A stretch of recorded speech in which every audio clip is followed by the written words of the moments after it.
Hello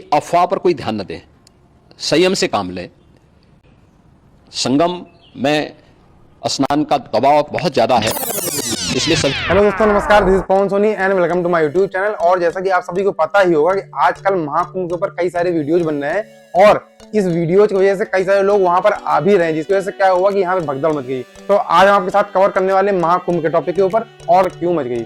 जैसा कि आप सभी को पता ही होगा कि योगी मोदी सरकार इस चीज के लिए बहुत अच्छे तरीके से लगे थे और ये केवल आस्था का ही नहीं, अर्थव्यवस्था का भी प्रतीक है। इसका सबसे बड़ा रीजन ये भी है कि सरकार ने वहां पर अच्छे तरीके के सारे इंतजाम कर रखे हैं और इसका प्रचार प्रसार एडवर्टीजमेंट बहुत अच्छे तरीके से हो रखा है कि ये जो महाकुंभ का मेला आया इसमें मोदी सरकार ने 2100 करोड़ रुपए का बजट दे रखा है और योगी सरकार ने 5500 करोड़ रुपए का बजट। मतलब कि साथ ये है कि अपनी इंडियन एंड यूपी गवर्नमेंट ने मिलकर 7600 करोड़ रुपए का बजट दे रखा है। अगर आप वहां पर जा रहे हैं तो इस जिम्मेदारी समझिए कि भैया वहां पर भगदड़ ना मचे, वहां पर अफवाहें ना फैले, वहां पे झूठी न्यूज ना फैले, कोई भी गलत खबर ना फैले, इससे आने और जाने वाले लोगों को दिक्कत हो सके, क्योंकि वहां पर लोग देश विदेश से आ रहे हैं।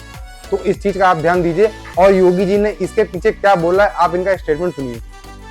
प्रयागराज महाकुंभ में श्रद्धालुजनों की भारी भीड़ है। लगभग 8 से 10 करोड़ श्रद्धालु इस समय प्रयागराज के अंदर मौजूद है। कल भी 5.5 करोड़ श्रद्धालुजनों ने महाकुंभ का स्नान किया था। ये जो भारी दबाव श्रद्धालुजनों के कारण और श्रद्धालुओं के संगम नोच पर जाने के कारण वहां पर एक बना हुआ है, लेकिन पूरा प्रशासन मौके पे वहां मौजूद है।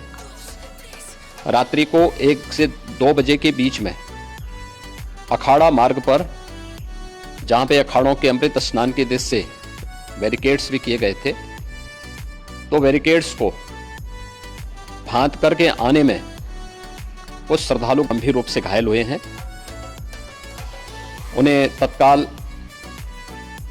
हॉस्पिटल में पहुंचा करके उपचार आदि की व्यवस्था उनके लिए की गई है। उनमें से कुछ श्रद्धालु गंभीर रूप से घायल हैं। लगातार प्रशासन स्थानीय स्तर पर श्रद्धालुओं की सकुशल स्नान कराने के से रात्रि को कल सायंकाल 6:30-7 बजे से ही मौनी अमावस्या का मुहूर्त प्रारंभ होने के बाद से ही लगातार लगा हुआ है। प्रयागराज में महाकुंभ में श्रद्धालुजनों के सकुशल स्नान करने, अमृत स्नान के लिए देश भर से आए हुए श्रद्धालुजनों की व्यवस्था के लिए, उनके कुशल क्षेम के लिए आदरणीय प्रधानमंत्री जी का प्रातः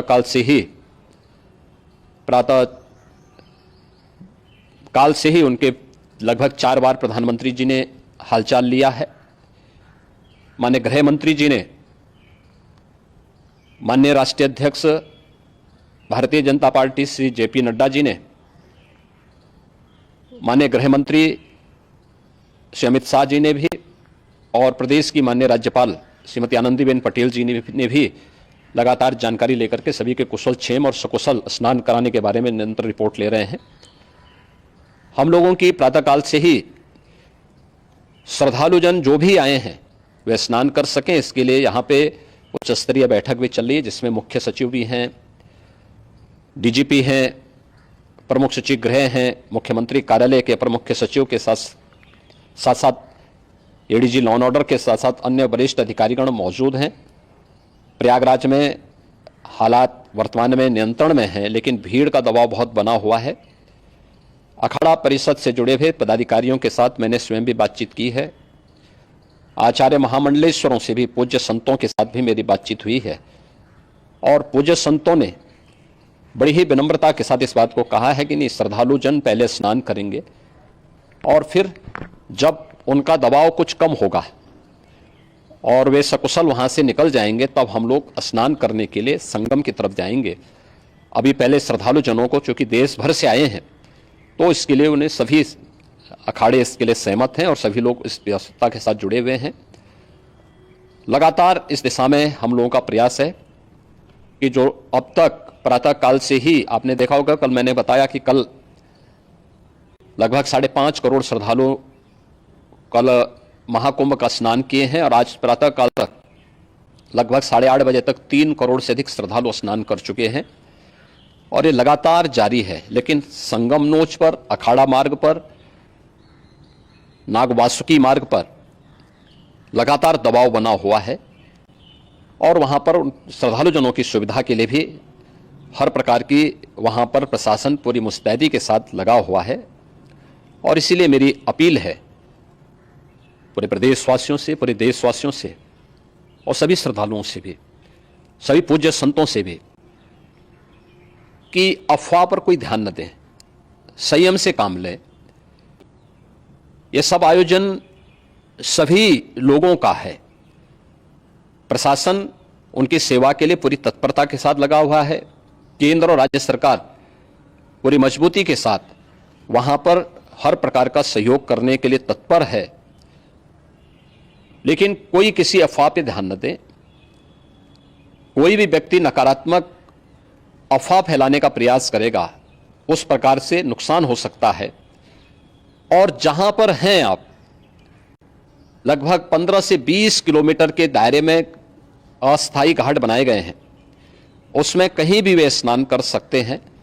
आवश्यक नहीं कि संगम नोच की तरफ ही आए, क्योंकि भीड़ देखते हुए खासतौर पर जो बुजुर्ग हैं, बच्चे हैं, श्वास के रोगी हैं, उनको लंबी दूरी तय नहीं करनी चाहिए और जहां पर हैं वहीं पर आराम से पहले स्थिर होकर के कार्य करें, वहां पर रह करके। और जो नजदीक के घाट हैं, उसी नजदीक के घाट में स्नान करेंगे। सब गंगा जी के ही घाट हैं और गंगा जी के इस घाट में वही पुण्य प्राप्त होगा। ये मौनी अमावस्या है। मौनी अमावस्या में स्नान का महत्व है। संगम में स्नान का दबाव बहुत ज़्यादा है, इसलिए सभी लोग अगर वहाँ पे इसमें अपना सहयोग करेंगे तो सकुशल हम सभी श्रद्धालु जनों को वहाँ पर स्नान करने में सफल होंगे। और फिर इसके उपरांत अमृत स्नान के लिए पूज्य संतों से भी, अखाड़ों से भी हम लोग अनुरोध करेंगे। जो घायल हैं, गंभीर रूप से घायल हैं, उनके उपचार की तत्परता के साथ व्यवस्था भी की गई है। उन सबके सकुशल स्वस्थ होने की भी हम कामना करते हैं। लेकिन मेरी अपील होगी कि कोई भी नकारात्मकता न फैलाने दें और न किसी अफवाह पर विश्वास करें। स्थिति नियंत्रण में है। हाँ, दबाव जरूर है, क्योंकि मैंने आपको बताया कि प्रातःकाल से सुबह 8:30 बजे तक 3 करोड़ से अधिक श्रद्धालु स्नान कर चुके हैं।